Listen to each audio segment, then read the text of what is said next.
Assalamualaikum warahmatullahi wabarakatuh.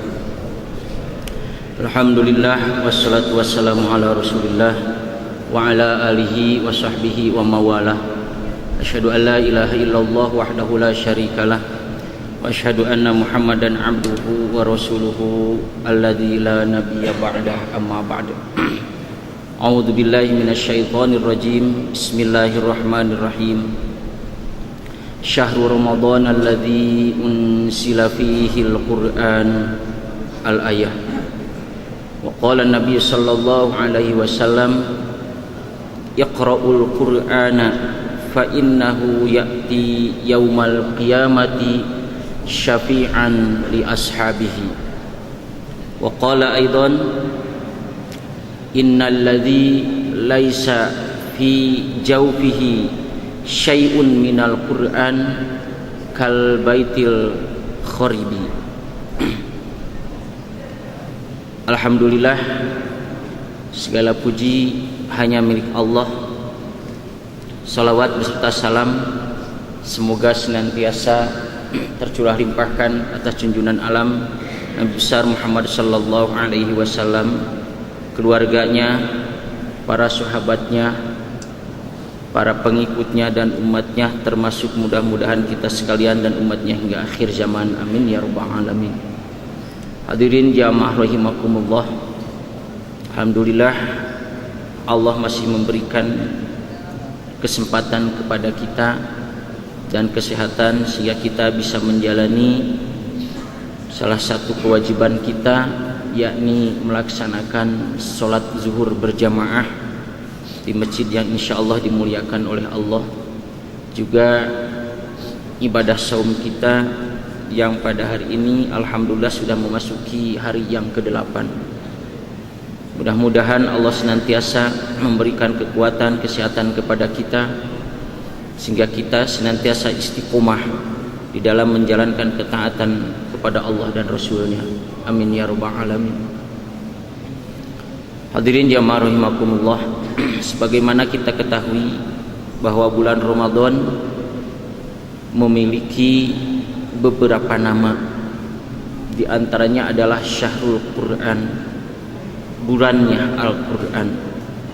Kenapa dikatakan Syahrul Quran? Karena pada bulan ini, pada bulan Ramadan tersebut, Allah menurunkan Al-Quran. Di dalam ayat surah Al-Baqarah ayat 185 yang saya bacakan tadi, Syahrul Ramadan alladzi unsila fihi al-Qur'an. Bulan Ramadan itu adalah bulan diturunkannya Al-Qur'an. Faman syahida minkumus syahra falyasum. Barang siapa yang menyaksikan telah datangnya bulan tersebut, maka hendaklah dia melakukan saum di bulan Ramadan tersebut. Kita semua tahu, kita semua sering mendengar sekali lagi bahwa bulan Ramadan ini adalah merupakan bulannya Al-Quran, karena pada bulan tersebut diturunkannya Al-Quran dari alam lahut ke langit dunia oleh Allah Subhanahu wa ta'ala.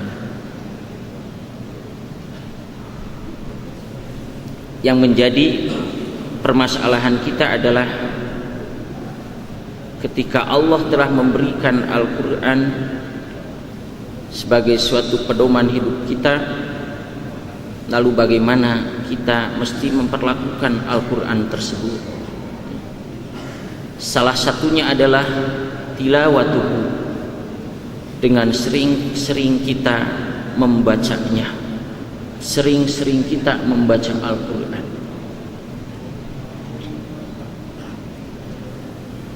Rasulullah SAW di dalam sabdanya, beliau bersabda, Iqra'u Al-Quran, bacalah oleh kalian Al-Quran itu. Fa innahu, karena sesungguhnya Al-Quran itu ya'ti yaumal qiyamah, akan datang pada hari kiamat kelak, syafi'an, sebagai penolong li ashabihi, bagi temannya Al-Quran, artinya yang sering membaca Al-Quran. Jadi yang pertama yang mesti kita lakukan adalah sering-sering kita membaca Al-Quran. Subhanallah, Al-Quran itu suatu pedoman, suatu kitab yang sangat agung, sehingga ketika kita membacanya sama dengan kita berdialog dengan zat yang menurunkannya. Ketika kita membaca Al-Quran, sering kita membaca Al-Quran, sama dengan kita sedang berdialog dengan Allah Subhanahu wa Ta'ala. Maka wajar Rasul menyampaikan sabdanya, bagi kita yang sering dan gemar suka membaca Al-Quran, maka Al-Quran kelak di yaumul qiyamah akan menjadi penolong bagi kita. Rasul pun mengingatkan di dalam hadisnya yang diriwayatkan oleh Imam At-Tirmidzi dari Ibnu Abbas,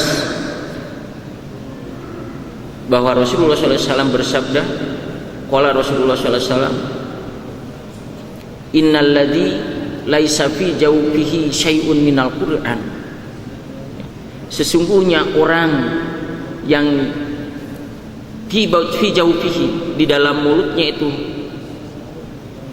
laisa lahu syai'un minal Qur'an, tidak ada satupun yang terucap dari mulutnya itu ayat Al-Quran, maka diumpamakan oleh Rasulullah kal baitil kharibi, bagaikan sebuah rumah yang hancur, yang roboh, yang runtuh. Artinya apa? Orang tersebut tidak ada guna, tidak ada manfaat. Ketika sebuah rumah yang tadinya mungkin dibangun dengan menghabiskan uang jutaan rupiah, megah, mewah, tapi ketika sudah hancur dulu, itu karena diterjang oleh bencana, hancur dulu, maka kita tidak bisa mengambil manfaat dari rumah tersebut. Walaupun tadinya adalah rumah itu adalah yang megah, yang kokoh, menghabiskan biaya ratusan juta, mungkin miliaran, tapi ketika sudah hancur, sudah roboh, tidak kita bisa mengambil manfaat dari rumah tersebut. Dari mana kita bisa berteduh dari rumah yang sudah hancur? Dari mana kita bisa mengambil manfaat dari rumah yang sudah hancur? Tidak ada gunanya lagi. Itulah perumpamaan yang diberikan oleh Rasulullah SAW bagi siapa saja yang dari mulutnya tidak pernah terucap dari ayat-ayat Al-Quran, maka bagaikan rumah yang roboh, bagaikan rumah yang runtuh. Berarti tidak ada gunanya lagi orang tersebut. Demikian Rasul sangat memperhatikan kepada orang-orang yang membaca. Oleh sebab itu Rasul pun melalui pesannya, melalui sabdanya, membagi beberapa kelompok dari orang yang gemar membaca dan tidak membaca Al-Quran.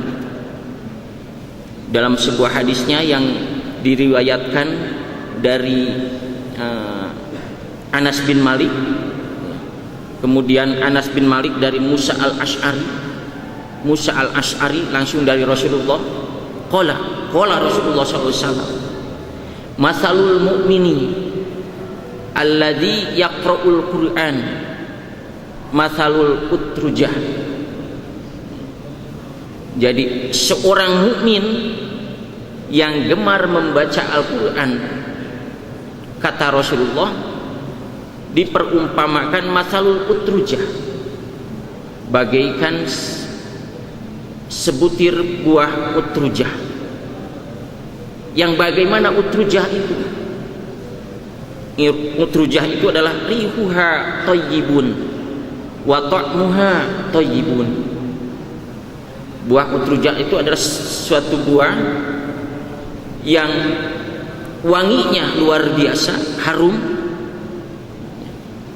wa ta'muha thayyibun, rasanya pun lezat luar biasa, enak luar biasa.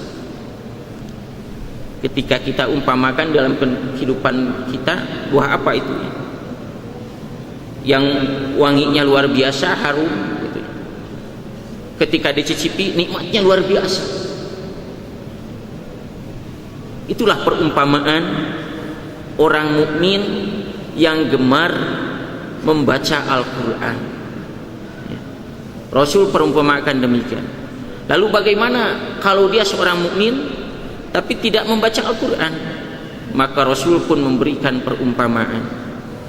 Masalul mukmini alladzi la yaqra'ul Quran. Orang mukmin yang tidak membaca Al-Quran itu masalut tamroh, bagaikan buah kurma. Bagaimana keadaan buah kurma itu? Ya, buah kurma itu la rihalaha wa ta'muha hulwun, tidak punya wangi, tidak harum wanginya, baunya itu tidak harum, tetapi ta'muha hulwun, rasanya itu manis. Itulah buah kurma. Itu perumpamaan orang mukmin yang tidak membaca Al-Quran, bagaikan buah kurma. Tidak bisa kita hirup wanginya buah kurma itu, tetapi hanya kita rasakan buah kurma itu manis rasanya, itu saja.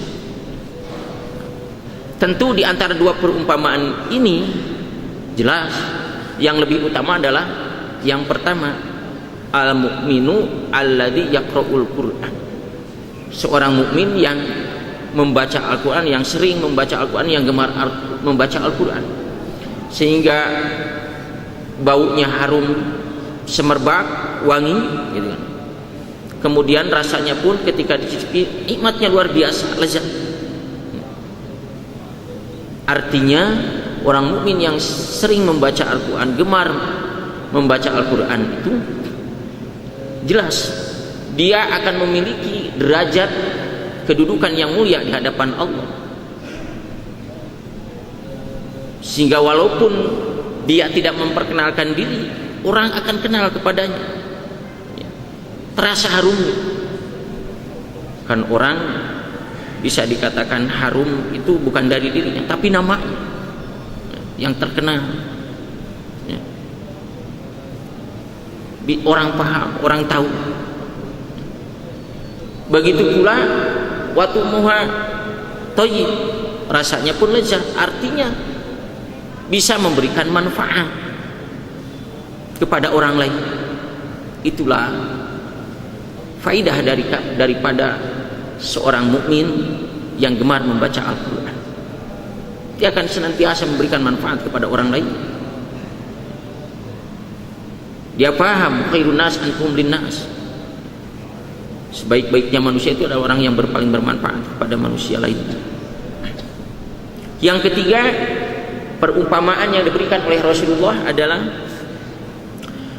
wa masalul munafiqi alladzi yaqra'ul Qur'an, dan perumpamaan orang munafik yang membaca Al-Qur'an itu masalur roihan, perumpamaan orang yang munafik yang membaca Al-Quran itu bagaikan buah roihana. Yang seperti apa itu roihana?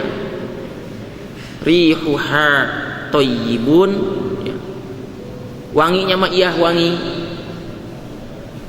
wa ta'muha murrun, akan tetapi sayang, rasanya pahit. Buah apa itu ya dalam kehidupan kita? Yang wangi mah wangi, seperti enak gitu ya, seperti rasa wanginya itu seperti yang manis, tapi ketika disicipin ternyata pahit. Nah, seperti itulah perumpamaan orang munafik yang membaca Al-Quran. Bacanya membaca Al-Quran, sayang dia punya sifat munafik. Apa di antara ciri munafik itu adalah ketika bicara suka bohong, diberikan amanah dia suka khianat, begitu kan ya.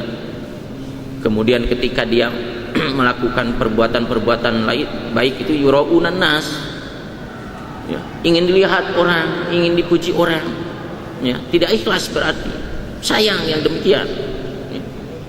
Kata Rasulullah bagaikan buah roihana, ya, yang wanginya mewangi buah itu tapi pahit rasanya. Yang keempat, wa masalul munafiqi alladzi la yaqra'ul Qur'an. Sudah mah munafik, tidak baca Quran lagi, ya. Maka kata Rasulullah, masalul hanzolah, ini bagaikan buah hanzolah. Yang bagaimana buah hanzolah itu? Laisa laha rihun, ya, wa ta'muha murrun.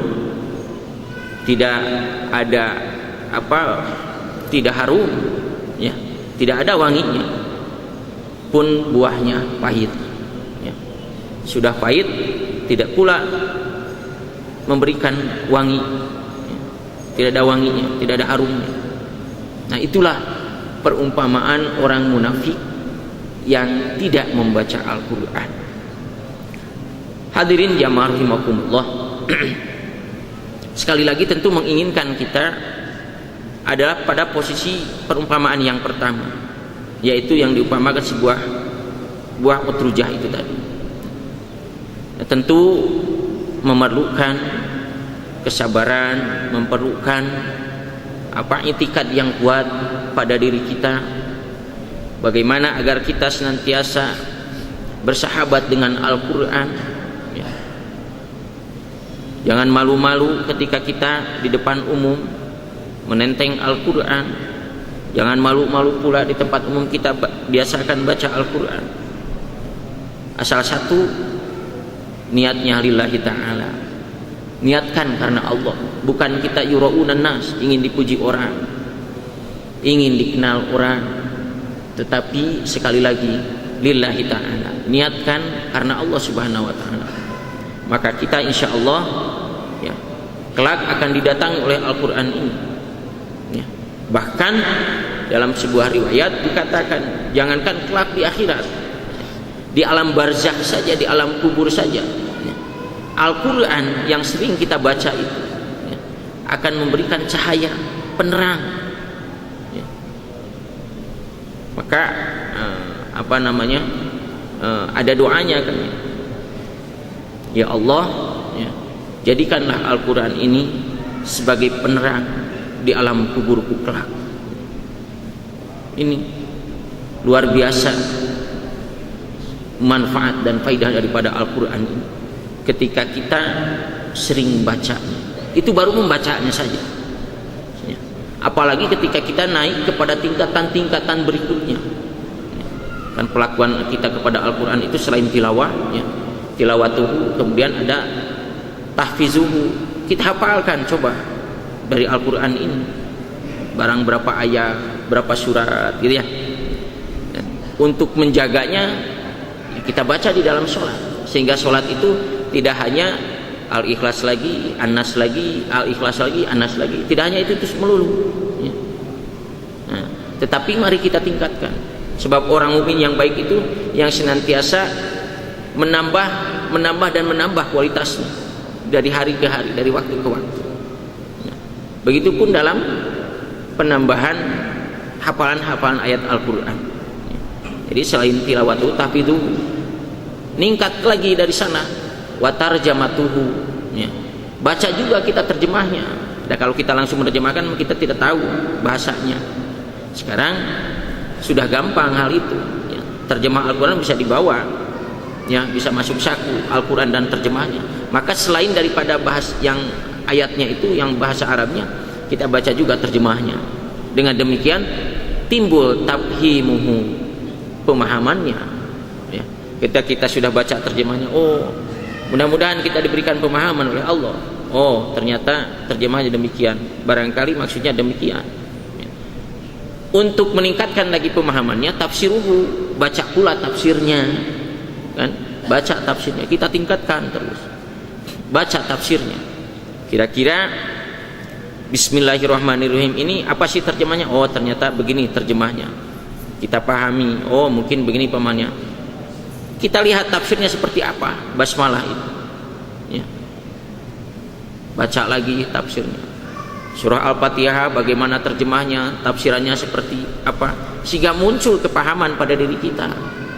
Setelah paham, maka langkah berikutnya adalah ta'miluhu, mengamalkannya. Kalau sudah mengamalkannya, maka jadikanlah Al-Quran itu sebagai pedoman hidup kita, yaitu tahkimuhu, jadikan Al-Quran sebagai sumber hukum kita. Maka sebenarnya itulah orang yang sudah bersahabat dengan Al-Quran, itulah yang dikatakan sebagai sahabat Al-Quran ya. Membacanya sudah luar biasa manfaatnya, faidahnya, apalagi ketika kita terus tingkatkan kita kualitas perlakuan kita terhadap Al-Quran. Hadirin jamaah rahimakumullah, di bulan suci Ramadan ini ya, mudah-mudahan Allah lebih meningkatkan rasa cinta kita kepada Al-Quran, rasa semangat kita untuk terus bersahabat dengan Al-Quran, sehingga mudah-mudahan rasa semangat, rasa cinta kita kepada Al-Quran ini terus terbawa kepada bulan-bulan berikutnya, di bulan-bulan luar Ramadan. Ketika kita ketemu lagi dengan Ramadan, sudah terbiasa demikian, maka tidak ada salahnya ketika di bulan Ramadan ini kita semua memiliki targetan minimal di dalam hal bacaannya. Ada yang menargetkan mungkin 1 kali tamatan, 4 kali tamatan, atau mungkin sesuaikan dengan kemampuan kita. Jangan kita ada saya membacanya juga masih terbata-bata, tidak mungkin menamatkan Al-Quran ya. Tidak ada pahalanya, tidak. Rasul menyampaikan, barang siapa yang membaca Al-Quran wa huwa yata'qi'u, padahal dia bacanya terbata-bata, maka kata Rasulullah, apa yang dibacanya satu hurufnya itu satu kebaikan sama dengan 10 pahala. Luar biasa ya. Tidak menyia-nyiakan ya. Allah tidak akan menyia-nyiakan kepada orang yang masih terbata-bata tetapi dia membaca Al-Quran, diberikan pahala demikian, diberikan penilaian demikian oleh Rasulullah ya. Oleh Allah melalui lisan Rasul. Dan kita yakin apa yang disabdakan Rasul itu benar adanya ya. Sebab wa ma yantiqu 'anil hawa in huwa illa wahyu yuha. Apa yang disampaikan, apa yang diucapkan oleh Rasulullah bukan berdasarkan nafsunya, bukan berdasarkan hawa nafsunya, bukan berdasarkan logikanya, bukan berdasarkan keinginannya, tetapi berdasarkan wahyu dari Allah Subhanahu wa taala.